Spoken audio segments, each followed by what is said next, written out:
Imagine Halloween night, the air thick with the festive scent of candy and burning leaves, transforming into a chilling canvas for true terror. These aren't just ghost stories.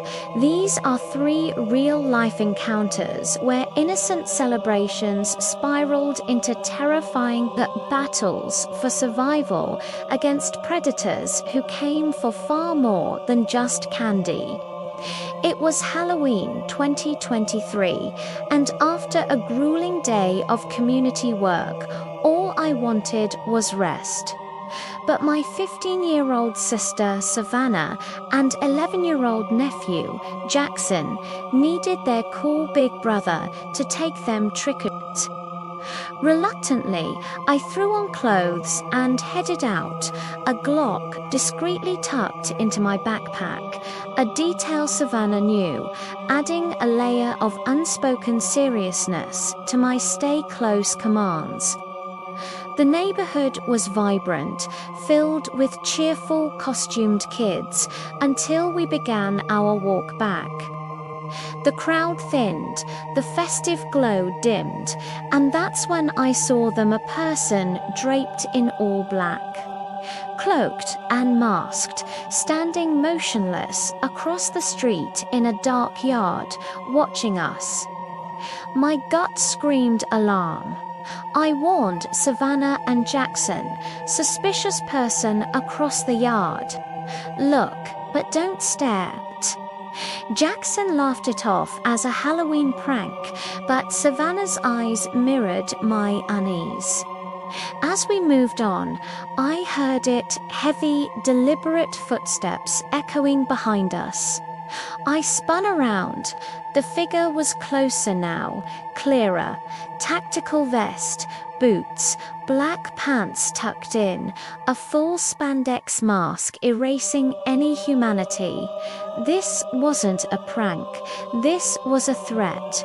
He's following us, I whispered, my voice tight. Do not stop walking. Do not look back. Just keep your composure. My eyes darted to Jackson, still somewhat oblivious, then to Savannah, whose understanding deepened my dread. We reached the car, the figure still advancing. In a flash, I pulled my Glock, pointing it directly. Why are you following us? The person, a woman in her 30s, raised her hands, then slowly removed her mask, her eyes blank. She claimed to be an undercover cop investigating a break-in, suggesting my funny look made me a suspect, then threatened arrest.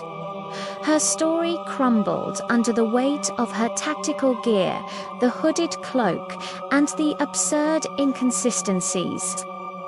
When I pressed her, her blank stare shifted, a malicious irritation simmering in her eyes, followed by an unnerving, predatory smile.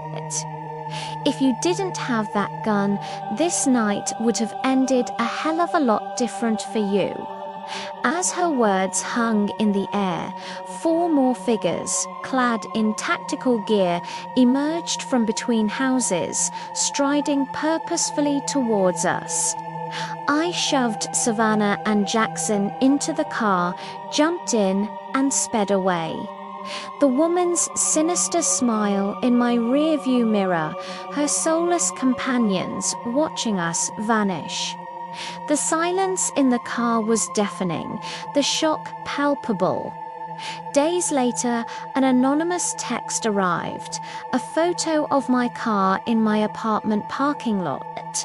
The police offered no real help, so I revisited the house she claimed to be watching. The resident knew nothing of a break-in. This wasn't random. They knew me. They were planning something. My weapon, I believe, saved our lives that night.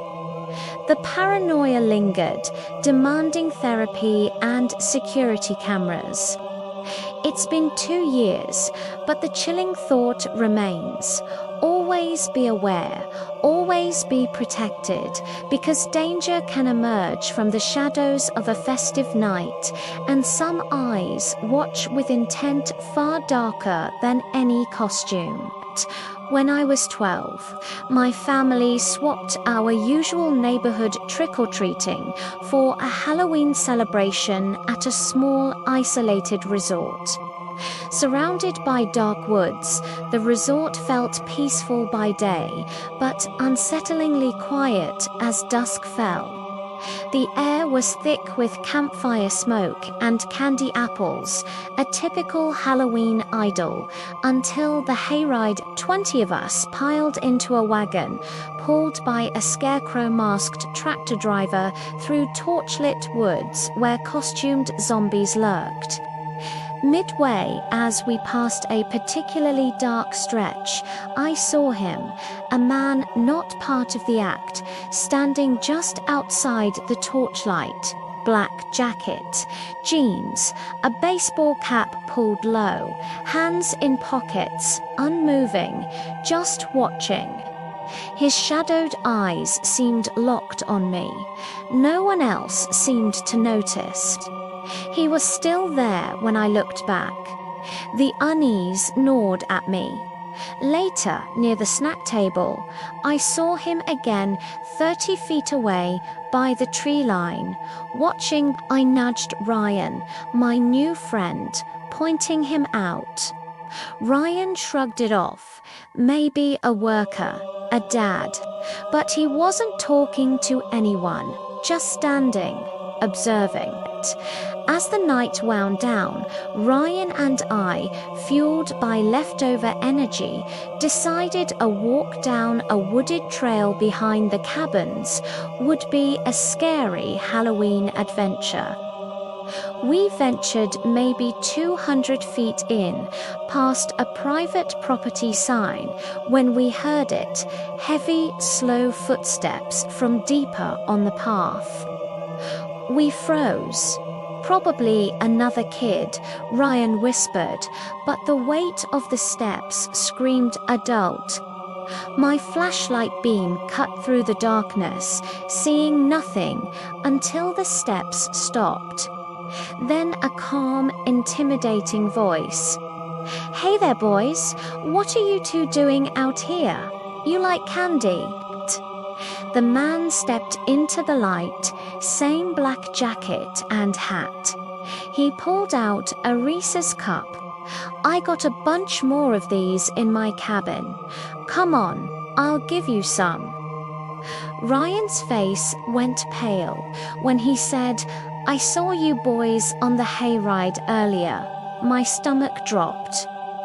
"Run," I hissed, grabbing Ryan, and we bolted. His heavy footsteps pounded behind us, a terrifying drumbeat of pursuit. I didn't dare look back. The path seemed endless, my heart hammering against my ribs.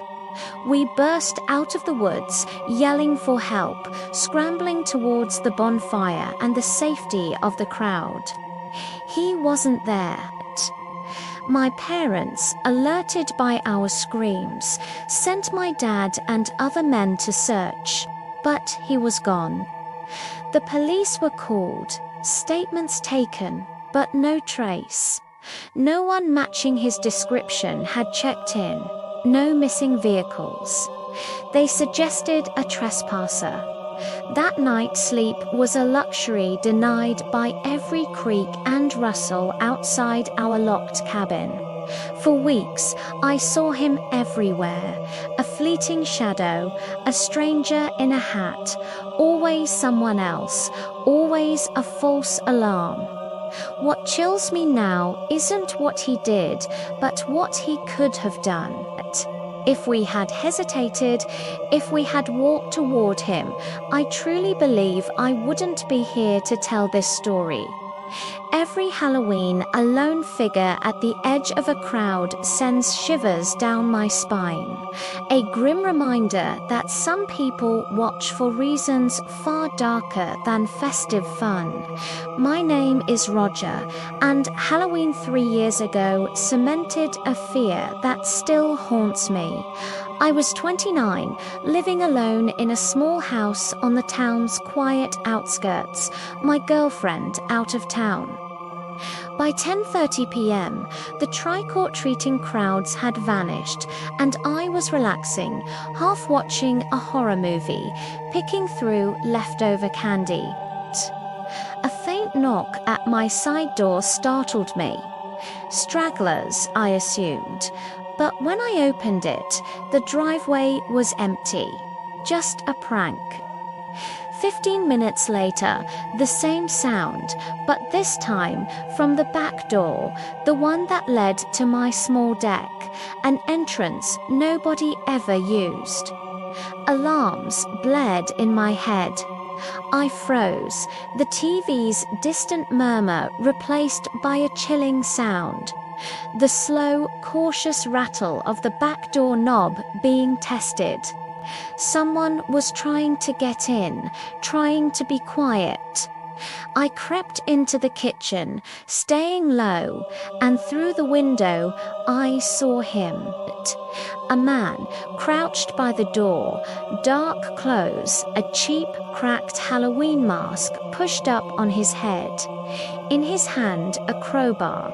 He wasn't hiding. He was deliberate calm, as if he knew I was inside and simply didn't care. I backed away, clutching my phone, whispering to 911. The operator urged me to lock myself somewhere safe, not to engage. I didn't want to make noise.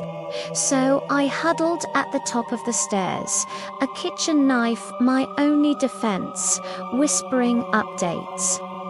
He moved from the back door, and then I heard it, the faint pop of a window screen being pried. He was at the basement window. Now he's at the basement.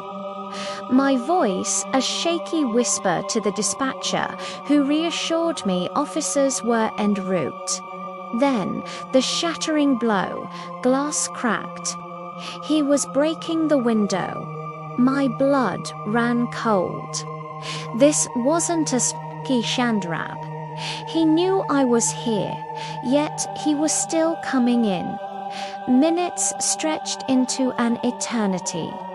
The dispatcher kept me talking, checking if I was okay, as I heard his footsteps crunching outside, circling the house again. Then relief flooded me, sweeping across the blinds as flashing red and blue lights pulled up out front.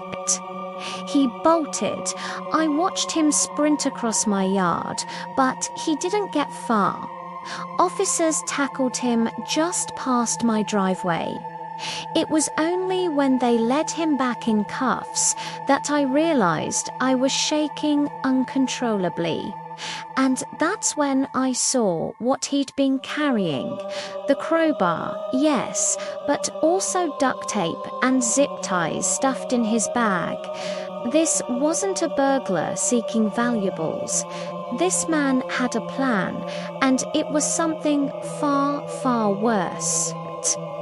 The police later confirmed his long record, his suspected involvement in disappearances, and the chilling discovery in his backpack, a .45 handgun, several kitchen knives, and rope. To this day, being alone on Halloween is a torment. The festive scares are replaced by genuine terror. Every knock, every distant sound transports me back to that night. The most chilling thought: if the police had been just 5 minutes later, I wouldn't be here to tell you this story.